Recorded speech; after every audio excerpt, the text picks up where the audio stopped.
I'm Ganesh Kumar Bhaskar. I've secured rank 7 in the recently concluded UPSC Civil Service Exam 2019. I'm from Tamil Nadu. A little bit of a background. I did my BTech in Computer Science Engineering from IIT Kanpur. I graduated in 2015. After that, I joined MBA from IIM Ahmedabad and graduated in 2017. After this, I worked as a product manager with a tech startup called Rubrik and started my preparation for civil service exam alongside. This was my second attempt. I wrote my first attempt in the year 2018. I did not even clear the prelims. I missed the cutoff by a couple of marks. And this time around, it was my second attempt, and I've been able to clear it all the way. My optional in both the attempts was mathematics, and I do feel it was my optional performance one of the major reasons why I got selected, though the marks are not out yet. So I would like to share the mistakes that I made during my first attempt and my strategy during the second attempt. In my first attempt, so since I did not join a coaching center, I had no idea of what the priorities are. So I sort of was under the assumption that prelims is only to remove students who are not doing this attempt seriously. So I prepared mainly for the mains exam. For example, I had completed my world history and ethics before the prelims itself, and I gave only 10 to 15 days exclusively for prelims. I had hardly done 10 mocks, and even that was completed within 30 minutes. I did not analyze it. I just made sure I scored somewhere between 95 marks to 100, so I felt I would decently clear it. And that was my mistake. During the exam, I missed a couple of very easy questions, like, for example, on subsidiary alliance, etc. I made mistakes in filling the OMR and finally missed out by one question. If I had covered one more question, I would not have wasted 1 year. So that's a lesson for everyone. And I took lessons from this. And for the next attempt, I dedicatedly spent around 1.5 months on prelims alone. I gave around 30 marks of 2 different institutes, analyzed it to the depth. For example, for every mock, I would take about 2 hours to analyze it. While filling the answers within the mock, I would actually tag it as, do I know this for sure, or am I guessing it out of 3 options? Am I guessing it out of 2 options, or is it just a random intuitive guess? And finally, at the end of the exam, I would actually tally across all columns. And basically, I realized that even if I look at the guesses that were complete guesses, for example, there are 4 options, I could not be able to eliminate anything, and I still have an intuition that a particular option is correct. I would go for it.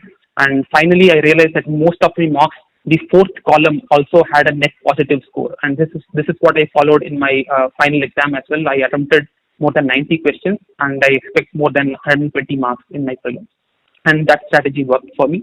As far as mains is concerned, so I was reasonably prepared during my first attempt itself. My optional was mathematics. I had covered it extensively. I had covered all topics in that, and I had given about 24 marks of mathematics before the final exam. So that was done. For general studies, I was not able to devote a lot of time as maths is a heavy optional. I spent around 2/3 of my time doing mathematics and 1/3 of my time doing general studies and essay. For essay and general studies, I kept my sources to the minimum because I did not have time, and I made sure that all the material that I collected was mastered thoroughly.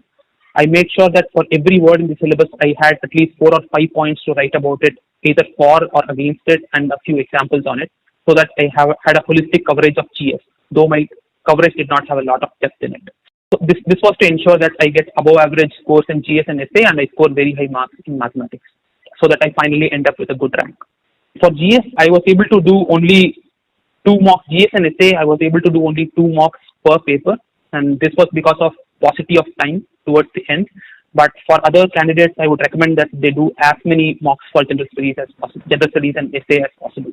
And this was broadly my strategy. And I also, while writing exams, I made sure that I do not write any half-baked exam or just one paper in a day.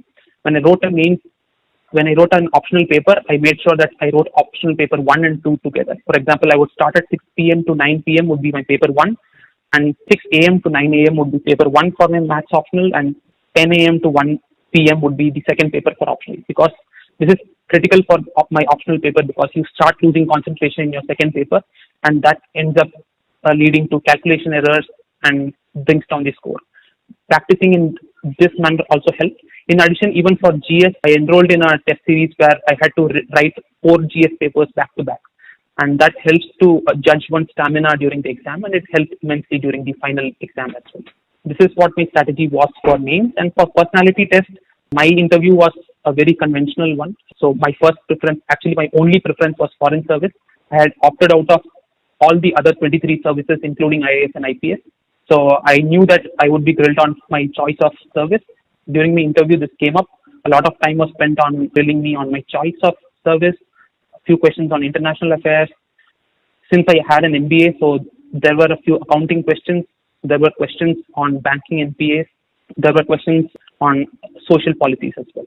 Mostly I was able to answer all the questions. I was not able to answer a couple of questions that I conveyed to the board as well, and they were very cordial. And this is my whole strategy preparing for this exam.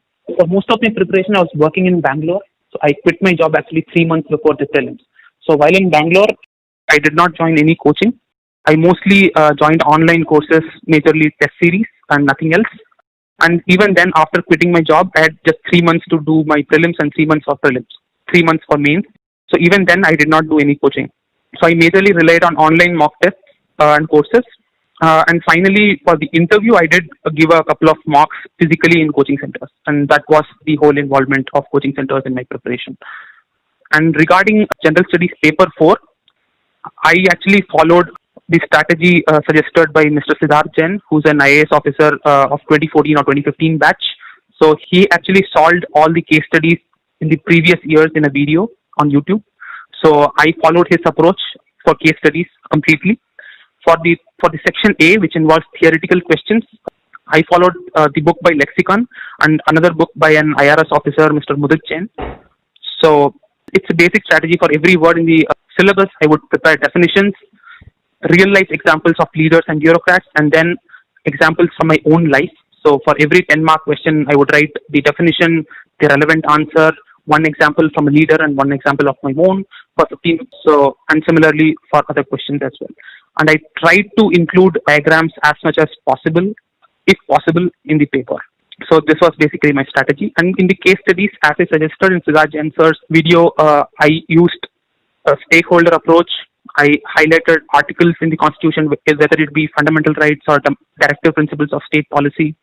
Apart from that, I also memorized a few sections in law, for example, sexual harassment law for women, Maintenance of Old Persons Act, similar such laws that can be used in the answer. And finally, I realized that most of the questions in General Studies 4 case studies are sort of recycled. After a point, there is only so much new questions that can be brought in. So once someone writes model answers for all the previous year case studies, the new case studies should be somewhere similar to them. So you can actually extract points from your previous answers and put it in the actual exam case studies. So preparing well the case studies of previous years helped me immensely in doing the ethics paper this year. So the major issue with working is time management. So for that, the only strategy is to be very precise in terms of what material is to be covered and what is to be mattered. So one has to be extremely minimalistic in terms of what one covers, but one also has to master everything that is needed for the exam. So that's the trick. For example, for current affairs, I would not read the newspaper every day. For example, on a Saturday, I would take up all the 7 Hindu newspapers of that week and try to cover it within 2 hours. That was all the time that was given for those seven days, because reading newspapers continuously sort of makes sense because the same news appears again and again. So this consolidating all the newspapers together helps to save time and also helps to have a better context in case someone wants to write notes from that newspaper. So 2 hours per week was all that I contributed to reading newspaper. And then apart from that, I used to follow Vision IAS current affairs monthly compilation. So I used to highlight it for my prelims and follow it during prelims. For mains, I actually made online notes from Vision IAS current monthly compilation and my newspaper notes. So that is all I did for current affairs. In addition, for those working candidates, I would say clearing it while working is definitely possible. So while I was working, I used to study for 4 hours a day during weekdays and about 10 to 12 hours a day during weekends. And I do feel that was sufficient. The only reason I had to quit my job was because my job involved a lot of travel. I had to go to US pretty frequently. So that used to mess up my whole study schedule. Jet lag would lead to wastage of 1 week in US and 1 week after returning to India.